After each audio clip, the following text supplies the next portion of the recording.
한국의 그 부동산 사랑이 아주 각별하다고 생각을 해요. 그래서 사실 저도 이제 부자 고객 케어하고 있지만 이분들이 사업에서 잘 됐다기보다는 사업 부지를 사서 그게 수도권 외곽에 샀는데 대출을 내서 예. 10억을 떠니 이게 이제 토지 보상을 해서 100억 말이죠. 예. 10배가 됐다는 건데 예. 이런 경험이 있고 또 개인 투자자들도 강남의 한강변에 뭐 2, 3억짜리를 샀더니 이게 이제 2, 3 됐다는 거죠. 이런 추억이 있다 보니까 이제 어떤 한국인의 부동산 사랑, 똘똘한 한 채, 아파트에 대한 사랑이 각별한데 과연 앞으로도 이 시장이 그렇게 될까? 좀 교수님 어떻게 생각하시는지 한번 말씀을 듣고 싶거든요. 사실 저 부동산 가격이 많이 올랐죠. 많이 올랐지만요. 근데 저는 앞으로 큰 시대 흐름이 달라질 거라고 보고 있거든요. 네. 장기적으로 저는 모든 자산 가격이 명목 GDP 성장률 정도만 오르면 된다고 생각해요. 사실 우리나라 주가도 아까 국민연금 말씀드렸습니다. 명목 GDP만큼 성장하거든요. 부동산 가격도 그렇게 성장했고. 근데 우리나라 명목 GDP가 이제 앞으로는 뭐 3, 4에서 1, 2%로 떨어질 거라는 거죠.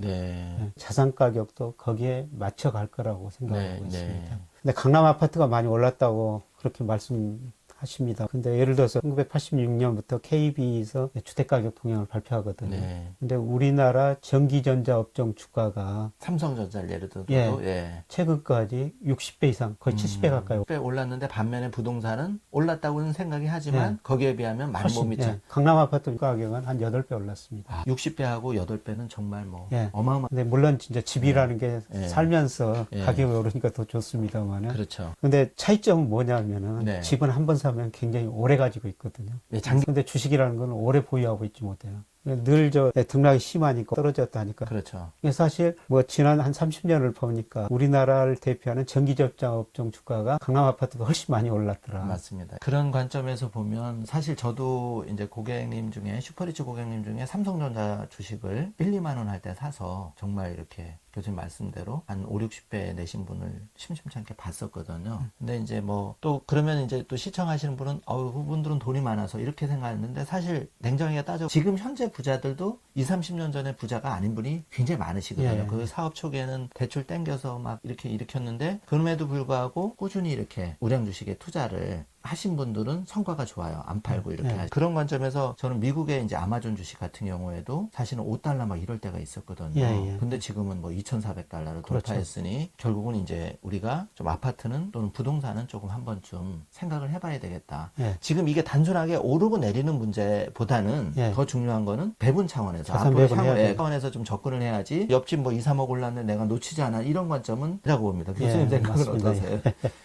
오히려 있는 집을 지금 좀 많이 올랐으면 더 욕심내지 말고 좀 정리를 해서 차라리 그 자금을 가지고 우리 소중한 자녀한테 또는 나한테 자산 배분을 좀 해놓자. 저는 이런 관점이거든요. 그러면 그게 오히려 월세 받는 것보다 배당 수익이라든지 주가 상승이 더 있다고 저는 개인적으로 생각하는 사람입니다.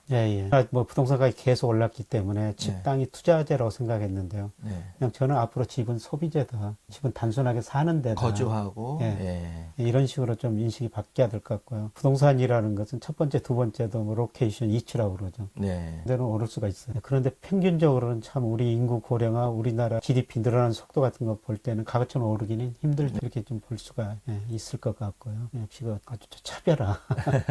그런데 차별화라는 것은 항상 그 변하니까. 그렇죠. 경제보다 인문학을 좀 공부하셔야죠. 그러니까 그 책도 좀 많이 읽어야 될 것 같고 저는 특히 뭐 신문하고 이런 거를 이제 한 5년 전부터 한 5개 이상은 꼬박 한 게 부자들한테 사실 배웠거든요. 회장님이나 사장님 이렇게 자산관리 때 방문을 해보면 밑줄까지 가면서 한 7개 막 이렇게 신문을 읽으시는 거예요. 그때는 왜 저렇게까지 바쁘신 분이 뭐 스마트폰만 들여다봐도 될 텐데 했는데 그 하시는 말씀이 그 속에서 정보를 판다. 흐름을 안다. 책도 마찬가지예요. 저는 교수님 책 이거 지금 투자의 미래 제가 계속 또 다시 한번 정독하고 있는데 이걸 보면서 느끼는 게 우리가 이제 교수님 책이든 아니면 다른 저자의 책이든 우리가 관심 분야의 책을 좀 한 3-4권만 읽어봐도 굉장히 그쪽에 이렇지 않을까 이런 생각. 우리가 경매든 너무 부동산에 쏠려서 내가 뭐 마치 로또 청약 막 해서 뭐 몇천 대 1 뭐 이렇게 너무 마음에 울적하시지 말고 상대적으로 하실 필요가 없다는 겁니다. 냉정하게 봐야 되고 실제로 그렇게 해서 우르르 뭐 경매 쫓아다녔더니 아파트 지금 시세보다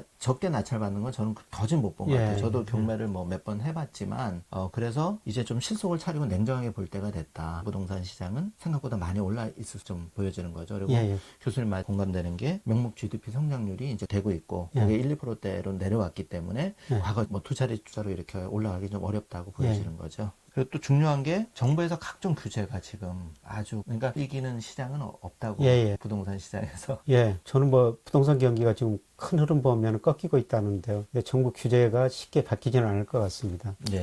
이번에 정부에 그 정책하신 분들의 사고를 이해하시기에는 칼 폴라니가 쓴 위대한 상가인데 거대한 전환이라는 책이 있어요. 거대한 전환. 조금 책이 두껍고 내용도 좀 쉽지 않습니다만 핵심은 이거 그냥 모든 상품시장에서 결정돼야 되지만 세 가지는 정부가 강력히 개입해야 된다. 토지, 집, 두 번째 노동시장, 세 번째 금리거든요.